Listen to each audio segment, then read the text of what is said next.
Hello my dear student, सबसे पहले मैं दिल से धन्यवाद देना चाहूँगा उन सभी बच्चों को जिन्होंने मुझे मेल किए और अपने एग्ज़ाम के बारे में बताया, जो फीडबैक वगैरह दिए हैं।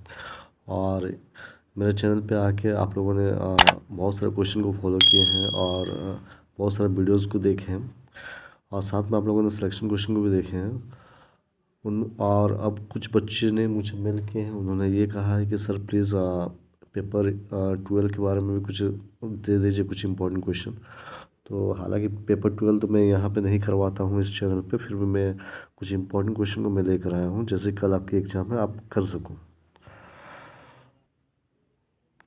हालांकि पेपर 12 जो है आप लोग बहुत अच्छी तरह से प्रैक्टिस कर चुके हो, ठीक है, और प्रिपेयर भी हो चुके हो। फिर भी लास्ट टाइम है तो देख लेते हैं कौन कौन सा क्वेश्चन जो है बहुत इंपॉर्टेंट है, जो एक्सपेक्टेड क्वेश्चन, जो संभावना क्वेश्चन वो आने लायक है।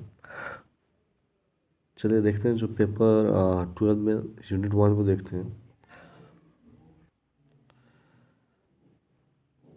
यूनिट 1 में सबसे पहले जो है ये मोस्ट इम्पॉर्टेंट क्वेश्चन यहाँ से इस टॉपिक से आ सकते हैं, प्रिंसिपल ऑफ इनहेरिटेंस, ठीक है।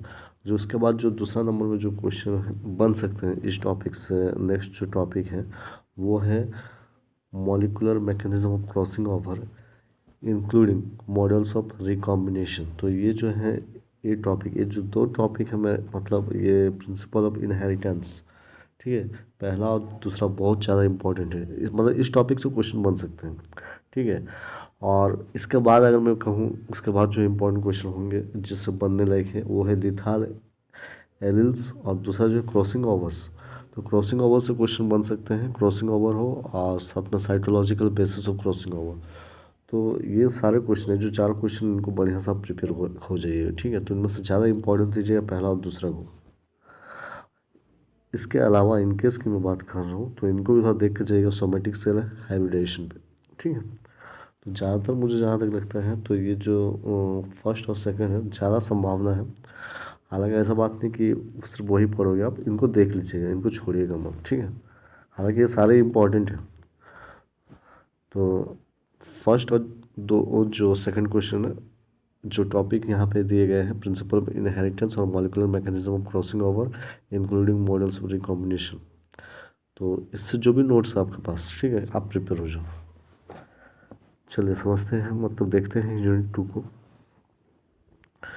यूनिट 2 में जो है सबसे फर्स्ट जो ज़्यादा मतलब कहने वाली बात है कि मैं सबसे ज़्यादा इंपॉर्टेंट होंगे वो होंगे टाइप्स ऑफ क्रोमोसोमल एब्रिविएशन, ठीक है। तो इनको अच्छी तरह से प्रिपेयर हो जाइए एकदम, इनको पहले जाकर एकदम रट लीजिए, ठीक है। और दूसरा जो क्वेश्चन बन सकते हैं, नेक्स्ट जो टॉपिक है वो है आपका molecular basis mutation in relation to UV light and chemical mutations. तो ये दो क्वेश्चन जो बन सकते हैं, मीन्स इस ये जो दो टॉपिक हैं, ठीक, इनसे क्वेश्चन निकल सकते हैं, तो इनको छोड़िएगा मत एकदम। लास्ट जो है उतनी इंपॉर्टेंट नहीं, फिर भी देख के जाइएगा, दैट इज जीन म्यूटेशन को, ठीक है। तो ये दो आप छोड़िएगा मत, मैंने फिर से मैं कह रहा हूँ, यूनिट 1 से फर्स्ट दो क्वेश्चन बनने लायक हैं, प्रिंसिपल ऑफ इनहेरिटेंस और molecular mechanism of crossing over से। और यूनिट 2 से जो है क्वेश्चन आ सकते हैं टाइप्स ऑफ क्रोमोसोमल एब्रिविएशंस और molecular basis of mutation in relation to UV light and chemical mutations. Unit 3 की अगर मैं बात करूँ, यहाँ में जो चांसेस है, 3 क्वेश्चन यहाँ पे मैंने बनाया, तो इनमें से जो सबसे ज़्यादा इम्पॉर्टेंट है, जो चांसेस है वो है chromosomal mechanism of sex determination in man. यहाँ मैन का जगह ह्यूमन भी लिखा जा सकता है, ठीक है। और दूसरी जो इम्पोर्टेंट क्वेश्चन बन सकते हैं वो है एंटीबायोटिक रेजिस्टेंस इन क्लेमाइडोमोनास, ठीक है। ये जो है आपको क्वेश्चन यहाँ से निकल सकते हैं। तो ये दो आप एकदम मतलब समझ लीजिए कि ये दो टॉपिक से क्वेश्चन बनने लायक हैं, ठीक है, इनको छोड़िएगा मत। फाइनली जो यहाँ पे हैं, जो यूनिट 3 से जो लास्ट क्वेश्चन बन सकते हैं, संभावना क्वेश्चन, एक्सपेक्टेड क्वेश्चन है ये, वो है इन्फेक्टिव हेरिडिटी इन पैरामीशियम। तो देख लीजिएगा ये तीनों क्वेश्चन को, तो इनमें से ज़्यादा जोर दीजिएगा ये पहली और दूसरी क्वेश्चन पे, ठीक है। और मैं बार बार कह रहा हूँ कि ये मैंने एक मेरे स्टूडेंट ने मुझे मैसेज दिया था, तो मैंने मैसेज को देखे, तो उसके बाद मैंने ये वीडियो को बनाया। तो जल्दबाजी में मैंने बनाया, थोड़ी सी जल्दी में मैंने बनाई है, ठीक है। तो ये सिर्फ इसलिए क्योंकि कल आपकी एग्ज़ाम है और आपके पास टाइम नहीं, आप देख पाओगे, मतलब कम से कम हर यूनिट का जो पहला और दूसरा क्वेश्चन जो है इनको फोकस कीजिए, एकदम प्रिपेयर हो जाइए, राइट लीजिए जैसे करके भी अपना नोट्स को प्रिपेयर कर लीजिए। नेक्स्ट आ जाते हैं जो लास्ट यूनिट है वो है यूनिट 4 से। तो यूनिट 4 से हालांकि मैंने इनको एक नंबर पे लिखे हैं transduction and transformation in bacteria, ठीक है।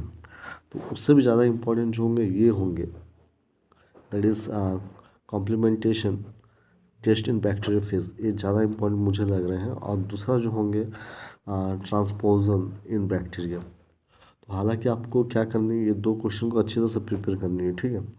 और साथ में ऐसी बात नहीं कि एक नंबर क्वेश्चन को नहीं देखोगे, इसको भी देख लीजिएगा, ट्रांसडक्शन एंड ट्रांसफॉर्मेशन बैक्टीरिया को।